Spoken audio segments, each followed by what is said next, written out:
The race last year was like no other. I think I was off 15th, pouring with rain. As I exited the last corner, you could just hear the crowd.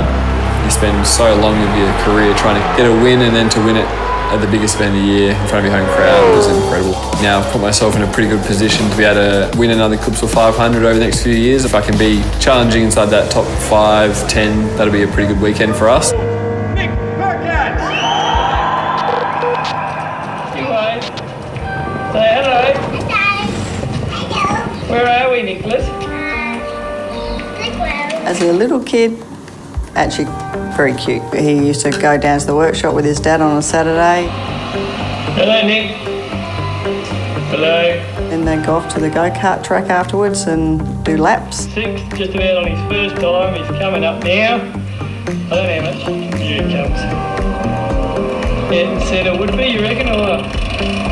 I always wanted to be a racing driver, and you couldn't afford to do it. And then Nick came along and just all go, always taking things apart. He's got a mechanical aptitude that is brilliant. Early days of karting was pretty daunting. Obviously you're only 7, 8 years of age, being able to do 100 kilometres an hour this far away from the ground. We took him out to a track, off he went, he flattened his foot, he took off. Hey.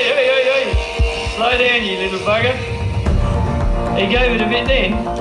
I thought he was going to end up in the river somewhere, and we chased him, and then he just put the brakes on, stopped, turned around and said, "What's wrong, Dad?" Just the determination and drive, and I'm going to win, and it was focus. Once he's got that helmet on, this is what I'm doing, this is my job, this is what I love, and I want to win. Everything I did in my life was purely based around motorsport and making sure I had the right tools in place to become a supercar driver, and Dad was also doing the same thing with the categories he chose for me to drive. He was quite smart on where he placed me and when he did it and how he did it, and every driver will tell you the same thing, or every athlete or sportsman, you have to have the backing of your family to support it at a young age, otherwise the dream never even takes off or gets any momentum. Over the years I've watched Brad Jones. I just thought they had this good team environment, and Nick will thrive in that. They're always punching what people think is above their weight because of the things that they see from the outside, but once you go in there you realise it's a serious team with a really smart group of engineers who are designing and fabricating and making parts through the machine shop, which is pretty rare for a team. Family vibe and feel and respect to get from him and the whole team is better than anywhere I've ever been. Growing up, I looked up to the likes of Peter Brock. Craig Lowndes, my number when I was a kid. Slady, now my teammate at BJR, I definitely used to look at him and think, man, I wish I could drive a Formula Ford. And then he was there to be able to kind of get the idea of that it can work from Adelaide, because it's quite rare for anyone in motorsport in Adelaide to actually make it into supercars. A lot of calls to people to try and get a sponsorship and support and funding to make it all happen. We had some struggles and a few prangs and that, and Nick, a lot of guys will turn around and say, maybe I'm not as good as I should be, maybe I shouldn't be here. And then you've got people like Coates Hire who keep backing it because they could see the talent. And I was the same. See a kid on the podium at Clipsal and being the first South Australian to actually win Clipsal was just unbelievable. Unbelievable. He just epitomises the whole of South Australia, really, and South Australia gets behind him.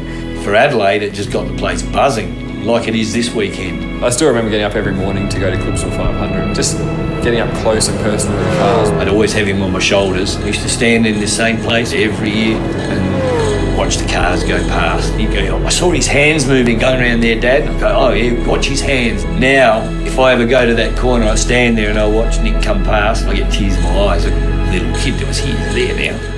Adelaide boy spent 4 weeks here over the summer period with family, training for these hot conditions. He's worked hard in the off-season. It's a brand new team driver combination.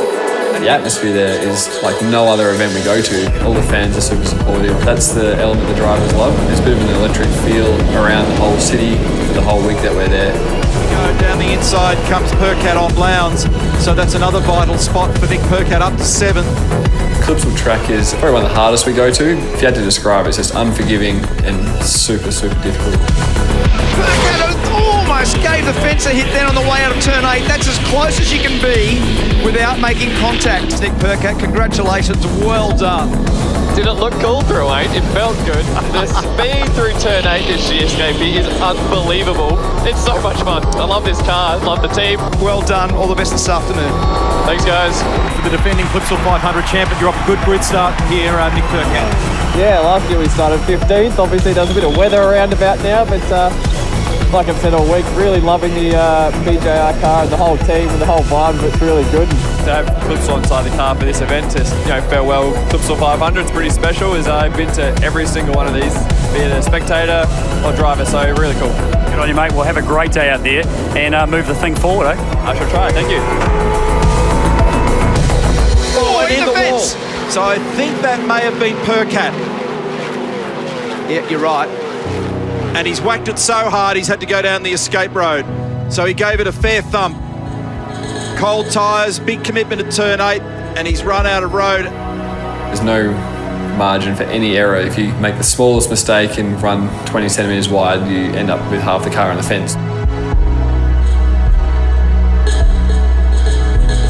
More disappointing is as an Adelaide boy, didn't get to farewell Clipsal that well, as obviously they're not the major sponsor anymore. So thank you for all the good races, Clipsal, and you're the reason I got into supercars. So it's pretty cool. Appreciate your time, Mick. Thank you. Cool.